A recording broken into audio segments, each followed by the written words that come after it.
హైదరాబాద్ ప్రజాభవన్ వేదికగా ఈ సాయంత్రం 6 గంటలకు Telangana CM Revanth Reddy, AP CM Chandrababu సమావేశం కానున్నారు.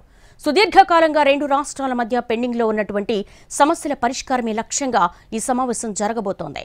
ఈ సమావేశానికి తెలంగాణ నుంచి ఉప ముఖ్యమంత్రి మల్లు భట్టి విక్రమార్క, మంత్రులు ఉత్తమ్ కుమార్ రెడ్డి, పొంగులేటి శ్రీనివాస్ రెడ్డి, శ్రీధర్ బాబు ఈ చర్చల్లో పాల్గొంటారు.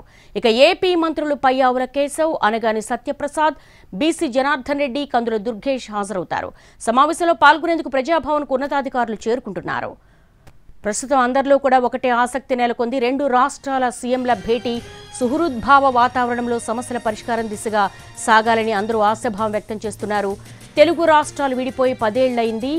ఈ నేపథ్యంలో విభజన సమస్యలు ఇంకా చాలా వరకు అలాగే ఉండిపోయాయి. వీటి పరిష్కారానికి ఇరు రాష్ట్రాల ముఖ్యమంత్రులు అడుగేస్తున్నారు. సమావేశమై చర్చించుకుందామంటూ ఏపీ ముఖ్యమంత్రి చంద్రబాబు నాయుడు రాసిన లేఖకు తెలంగాణ ముఖ్యమంత్రి రేవంత్ రెడ్డి సానుకూలంగా స్పందించారు. ఏమేం చర్చించాలి అన్న దానిపై ఇరు రాష్ట్రాల ముఖ్యమంత్రులు, అధికారులు సుదీర్ఘ కసరత్తు చేశారు. ఏ అంశాలు చర్చించాలి అన్న దానిపై ఎజెండాను ఖరారు చేశారు. ఈ సమావేశంలో అన్ని సమస్యలు కొలిక్కి రాకపోయినా కొన్ని అంశాల్లోనైనా స్పష్టత వస్తుందని భావిస్తున్నారు. అయితే విభజన చట్టంలో లేని కొన్ని అంశాలు కూడా చర్చకొచ్చే అవకాశాలున్నట్టుగా తెలుస్తోంది. ఏపీ జెన్కో, ఏపీ ట్రాన్స్కోల విద్యుత్ బకాయిల వివాదం పీటముడిపడింది. బకాయిలు, సర్ఛార్జీల రూపంలో తమకు సుమారు 7,000 కోట్ల వరకు రావాలని ఏపీ అంటోంది. అయితే సర్ఛార్జీ కాకుండానే ఏపీ నుంచే సుమారు 18,000 కోట్లు రావాలి అన్నది తెలంగాణ వాదన. ఏపీ పునర్వ్యవస్థీకరణ చట్టంలోని 9, 10 షెడ్యూళ్లలోని ప్రభుత్వ రంగ సంస్థలు, విద్యా సంస్థల అంశం ప్రస్తావనకు రానుంది. షెడ్యూల్ 9లో మొత్తం 91 సంస్థలుండగా వీటి ఆస్తులు, అప్పుల విభజనపై కేంద్రం గతంలో షీలా భిడే కమిటీని నియమించింది. ఈ కమిటీ 89 సంస్థల ఆస్తులు, అప్పులను విభజిస్తూ సిఫార్సు చేసింది. వీటిలో 68 సంస్థలకు సంబంధించిన పంపిణీకి అభ్యంతరాలేమీ లేవు. మిగిలిన వాటిపై మాత్రం ఏకాభిప్రాయం రావడం లేదు. ఏకాభిప్రాయం ఉన్న సంస్థలు సంఖ్య పెద్దదిగానే ఉన్న అసలు సమస్య మిగతా వాటిపైనే ఉంది. వాటి వాటాల సంగతి చాలా పెద్దగా ఉంది. జనాభా నిష్పత్తిలో వీటి పంపిణీ జరగాలని ఏపీ కోరుతోంది.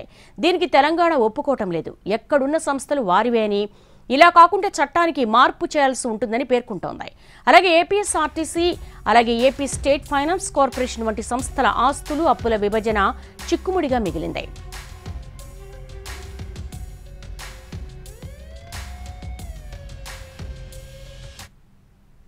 పదో షెడ్యూల్లో 142 సంస్థలున్నాయి. ఇందులో ఎక్కువ భాగం శిక్షణకు సంబంధించినవే. అందులో 30 సంస్థలపై వివాదాలున్నాయి. ఉన్నత విద్యామండలి ఆస్తుల విలువ తేలడం లేదు. షెడ్యూల్ 9, షెడ్యూల్ 10లో పేర్కొనని సుమారు 1,759 కోట్ల విలువైన మరో 12 సంస్థలు ఉన్నట్లు ఆంధ్రప్రదేశ్ పేర్కొంది. వీటిలో తమకు వాటా రావాలని ఏపీ కోరుతుంటే తెలంగాణ అంగీకరించడం లేదు. హైదరాబాద్లోని కొన్ని భవనాల పరిస్థితిపైన ఎటూ తేలడం లేదు. ఉద్యోగుల మార్పిడి అంశం కూడా ఇద్దరు ముఖ్యమంత్రుల మధ్య ప్రస్తావనకు వచ్చే అవకాశం ఉంది. ఇప్పటి వరకు విభజన వివాదాలపై రెండు రాష్ట్రాల అధికారుల మధ్య దాదాపు 30 సమావేశాలు జరిగాయి. కానీ సమస్యలు మాత్రం కొలిక్కి రాలేదు. ముఖ్యమంత్రుల భేటీతో అయినా వివాదాల పరిష్కారానికి ముందడుగు పడుతుందని భావిస్తున్నారు.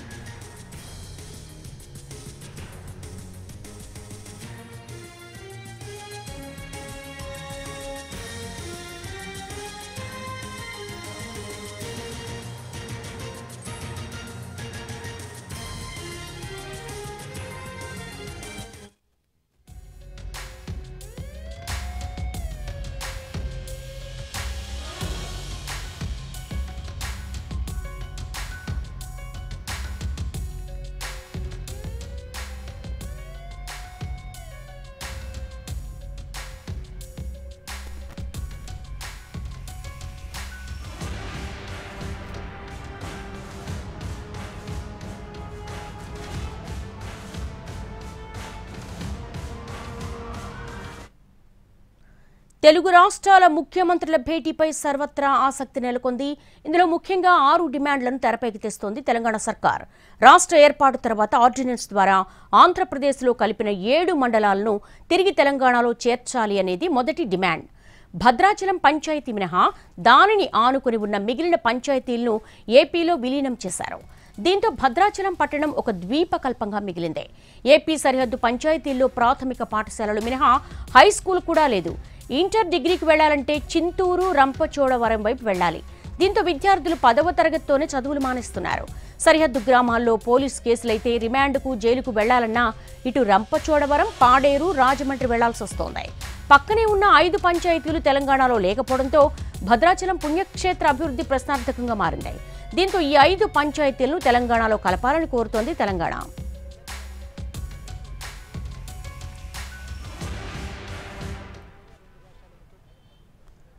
ఇక ఆంధ్రప్రదేశ్కు 1000 కిలోమీటర్ల మేర విస్తారమైన కోస్టల్ కారిడార్ ఉంది. తెలంగాణకి తీర ప్రాంతంలో భాగం కావాలని డిమాండ్ను కూడా ప్రధానంగా వినిపించనుంది. తెలంగాణకు ఓడరేవు లేవు. సముద్ర మార్గాల్లో ఎగుమతులు, దిగుమతులకు ఇబ్బందులు ఎదురవుతున్నాయి.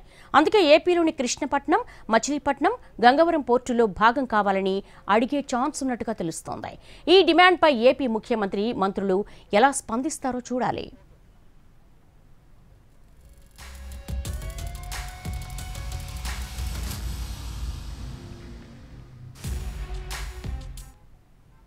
ఇక తెలుగు ప్రజల ఆరాధ్య దైవం కలియుగ వెంకటేశ్వర స్వామి తిరుమల తిరుపతి దేవస్థానంలో భాగం ఇవ్వాలని భావిస్తోంది తెలంగాణ సర్కార్.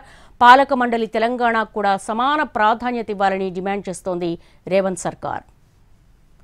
తెలుగు రాష్ట్రాల సీఎంల సమావేశంలో చర్చకొచ్చే ప్రధాన అంశాల్లో ఒకటి కృష్ణా జలాల పంపిణీ. రాష్ట్ర ఏర్పాటు తర్వాత 2015లో జరిగిన నీటి పంపకాల్లో తమకు అన్యాయం జరిగిందన్న వాదన మొదటి నుంచి వినిపిస్తూ వస్తోంది. ఏపీకి 512 టీఎంసీలు కేటాయించగా తెలంగాణకు కేవలం 299 టీఎంసీలనే కేటాయించారు.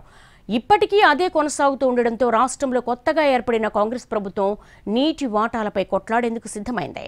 ఆ వాటాలు కేవలం వాటర్ ఇయర్కు మాత్రమేనని ప్రభుత్వం తేల్చి చెప్తోంది. కృష్ణా జలాల్లో 811 టీఎంసీల నీటి లభ్యత ఉంది.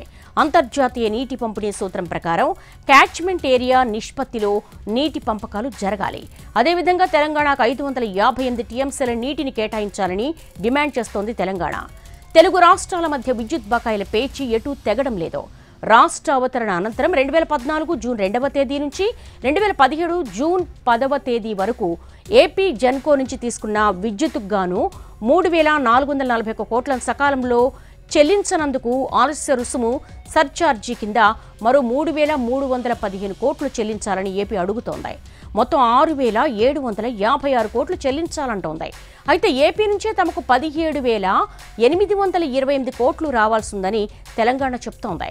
ఏపీకి కట్టాల్సిన కరెంటు బిల్లులు, ఆలస్య రుసుము, సర్ఛార్జీ మొత్తం కలిపి 4,887 కోట్లు మాత్రమే అవుతాయని, అవి పోను ఇంకా తమకు 12,940 కోట్లు రావాల్సిందని తెలంగాణ వాదిస్తోంది. ఆ డబ్బులు చెల్లించాలని డిమాండ్ చేస్తోంది.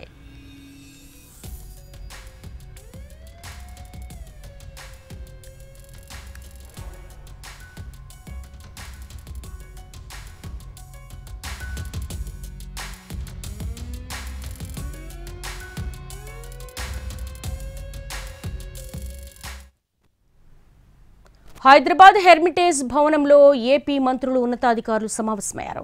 సాయంత్రం తెలంగాణ ప్రభుత్వంతో జరిగే చర్చల ఎజెండాలోని అంశాలపై సమీక్షిస్తున్నారు. మంత్రులు పయ్యావుల కేశవ్, కందుల దుర్గేష్, బీసీ జనార్దన్ రెడ్డి, అనగాని సత్యప్రసాద్ సమావేశానికి హాజరయ్యారు. సీఎస్ నీరబ్ కుమార్తో పాటు మరికొందరు ఉన్నతాధికారులు కూడా పాల్గొన్నారు. 9, 10 షెడ్యూల్లోని అంశాలను ఎజెండాగా పెట్టుకుంది ఏపీ.